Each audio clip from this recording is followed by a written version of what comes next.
One day back in May, my son was taken out of his French lesson. Then he was taken to a small room in the inclusion centre, which actually is for misbehaved children. A lady sat in front of him, a lady sat behind him. Both of at the time he did not know. And then basically said, well, you know why you've been brought here? And he was like, no, I don't.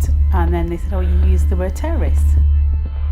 And he said, I'd used the term eco-terrorist, and I explained what it was. I explained to the teacher what it was.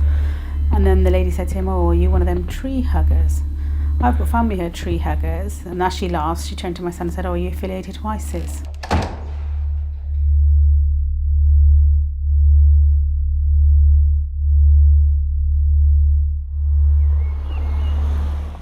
For the first time in his life, he was seen as an outsider or viewed as another. After that, he's trying to spend a lot of time alone in his room, on his own.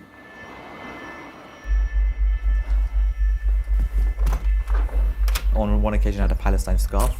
I was walking down the corridor. The vice principal saw me, put me into his office, and he said, well, Rahman, we don't want you to be wearing Palestine scarves because it could offend people. And I argued, the hijab could offend people, like Manchester United scarf would probably offend me, but I still tolerate it. It's all about toleration. So he said, well, you can't wear it at all. So I gave it to him and he confiscated it for the day.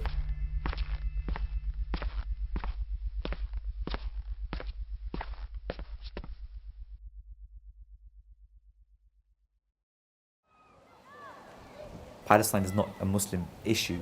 I think what the school found is that it's not because you're supporting Palestine. It's because you're a Muslim and you're Afghan and you're supporting Palestine. You tick all the criteria of a terrorist. So we need to keep an eye on you.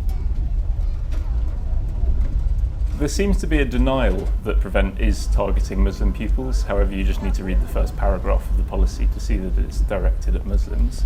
One student recently told me that he was now scared to practice his religion openly, and numerous students have said that they're scared to talk openly with adults now.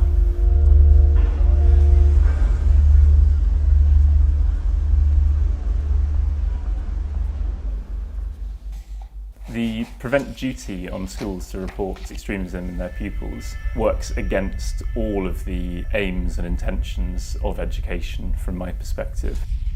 It stifles free speech. It means that pupils aren't open to debate and discuss things with their teachers. And even worse than that, pupils are unable to go to their teachers when they're having crises of conscience or crises of identity for fear that they might be reported to the security services.